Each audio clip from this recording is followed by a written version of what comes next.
ইমন ভাই একটু বিপিএল আপনার টিম নিয়ে কথা বলতে চাই।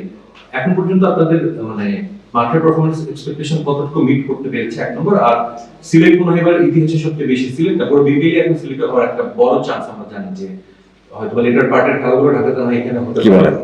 তো এটা ছিল আপনাদের কেমন লাগছে যে সব ম্যাচ সিলেট, আপনি তো সিলেটের যেহেতু আছেন, সিলেটি ফ্যানরা আসছে মাঠে খেলা দেখছে, প্লাস এক্সপেকটেশন কতটুকু মিট হয়েছে এখন?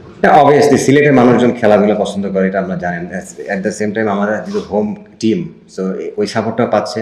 সিলেট খারাপ খেললে গালিও খাচ্ছে, এটাও সত্য কথা। হ্যাঁ, বাইরের থেকে অনেক তাদের এক্সপেকটেশন যখন আমরা ফুলফিল করতে পারছি না, তারা অনেক রকমভাবে কথা বলছে, এটা স্বাভাবিক। বাট হ্যাঁ, এটাও ঠিক যে আপনি দেখেন একটা ভেন্যুতে অনেকগুলো খেলা হলে কিন্তু আসলে উইকেটের মান বলেন বা প্লেয়াররা মেন্টালি একটু ফ্যাটিক হয়ে যাচ্ছে।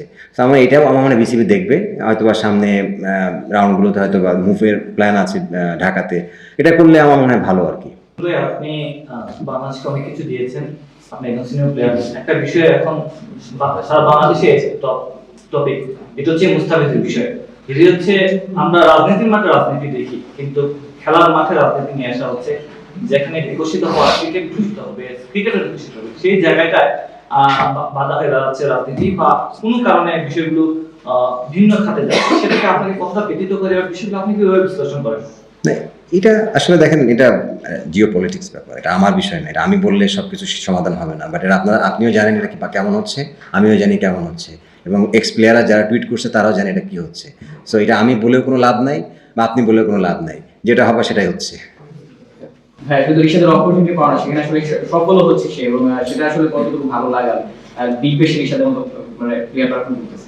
ভাই, আমি সিডনি থেকে মেলবোর্নে গেছি রিশাদে খেলা দেখতে, যে ভালো লাগার তো একটা বিষয় যে রিশাদ খেলতে আসছে এবং আমরা আসছি, আমার মানে ছোট ভাই, এবং বাংলাদেশে সে বাংলাদেশ থেকে খেলতে আসছে এবং বিগ ব্যাশের মতো জায়গায় খেলতেছে। সো এটা তো আমার জন্য না, নট অনলি, প্রত্যেকটা বাংলাদেশি যারা ওখানে আছে তারা খুব প্রাউড ফিল করে এবং তারা রিশাদের জন্যই তারা আপনার একে সাপোর্ট করে, কি বলে, হোবার্ট হ্যারিকেন্সকে সাপোর্ট করে। সো আমার মনে হয় যে এটা অবশ্যই তাদের ফ্যান বেস ওয়াইজ তারা বেনিফিটেড।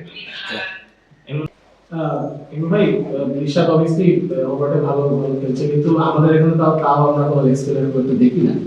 মানে কি কালচার চেঞ্জ হওয়ার জন্য তো নিশ্চয়ই যারা টিম করে বাংলাদেশের ক্রিকেটের সব লেভেলে, মানে আমি বলছি যে ঢাকা লিগ এবং বিপিএল, সেই জায়গাটায় কি কোনো চেঞ্জ হয়েছে? দেখুন, আমি তো এখানে কাজ করছি, আমি দেখলাম যে অস্ট্রেলিয়াতে আমাদের ম্যাক্সিমাম ছেলেরা যারা ওখানে প্র্যাকটিস করে তারা সবাই লেগ স্পিন ছোটোর থেকে, একদম জুনিয়র লেভেল থেকে, কেউ লেফট আর্ম স্পিনও করে না, অফ স্পিনও করতে চায় না, ম্যাক্সিমাম থেকে লেগ স্পিন। তো এই জন্য ওদের ওখানে অনেক লেগ স্পিন প্রডিউস হচ্ছে। আমাদের এখানে লেফট আর্ম স্পিনের আমাদের ট্র্যাডিশন, এখানে আমি খারাপ বলবো না, বাট আমাদের তো ওই পরিমাণ সুযোগ দিতে হবে লেগ স্পিনারদেরকে। যদি আমরা সুযোগ দিয়ে আমরা যে না খেলাই, একটা ছেলের কথা বললেন যে অস্ট্রেলিয়া যাওয়ার কথা ছিল, কি নাম, সোহাগ, আমাকে ফোন দিয়েছিল যাওয়ার জন্য, যেতে পারে না সামা ভিসার কারণে। আমার মনে হয় যে এইসব ছেলেগুলোকে আমরা এখানে সুযোগ দেওয়া উচিত। এরা যদি এখানে খেলতে পারে, এদের কনফিডেন্স বাড়বে। এরা যদি না খেলে, আসলে কয়েক বছর পর দেখবেন এরা হারাই গেছে। তো আমার মনে হয় যে একাডেমিক লেভেল থেকে ওদেরকে লেগ স্পিনটা আরও বেশি আমার মনে হয় যে শেখানো উচিত এবং লেগ স্পিনারটাকে প্রায়োরিটি দেওয়া উচিত, তাহলে আমার মনে হয় যে আরও বেশি লেগ স্পিনার আসবে। ভাইয়া, আমার প্রশ্নটা হচ্ছে যে ওয়ার্ল্ড কাপের স্কোয়াডটা সার্বিকভাবে আপনার কেমন লেগেছে? আর একটা সময় আমরা লেগ স্পিনার নাই কেন এটা নিয়ে হাহাকার করতাম, ঋষাদ সেই অভাবটা অনেকখানি পূরণ করেছে। এবার ওয়ার্ল্ড কাপে কত বড় কি ফ্যাক্টর হতে পারে ঋষাদ? ওয়ার্ল্ড কাপ স্কোর খারাপ হয় না, আমার কাছে মনে হয়েছে ভালোই হয়েছে, যেহেতু একটা টিম দিয়েছে, সিলেক্টররা চিন্তা ভাবনা করে দিয়েছে, এবং ঋষাদ ডেফিনেটলি এক্সপেক্টার হবে বাংলাদেশের জন্য আমি মনে করি। যেহেতু ও একটা ভালো জায়গা থেকে খেলে আসতেছে, তার একটা কনফিডেন্স লেভেল অনেক হাই আছে। আমার মনে হয় যে ও যদি ওর কনফিডেন্স ওয়াইজ বোলিং করতে পারে, যেহেতু আমার ইন্ডিয়াতে খেলা, হয়তো অনেক উইকেট টার্নিংও হতে পারে, আমার মনে হয় যে খারাপ হবে না, ও আমাদের ভালো একটা ইনপুট দিবে। সব ধরনের খেলার খবর পেতে সাবস্ক্রাইব করুন, সঙ্গে থাকুন খেলার পাতার।